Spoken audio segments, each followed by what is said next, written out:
If you are not able to do everything, kitchens and bathrooms bring you the best return on investment.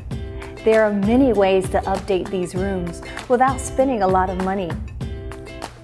Are there any repairs that you have been putting off? Buyers are always looking for something to reduce their offer price. Completing all repairs helps to remove any thoughts of a lower offer. Are your permanent fixtures old, broken, or even outdated? What kind of conditions are your windows, door trims, and baseboards in? Do you have any cracks or holes in your walls? By completing your list, you are one step closer to having your home sell faster for more money.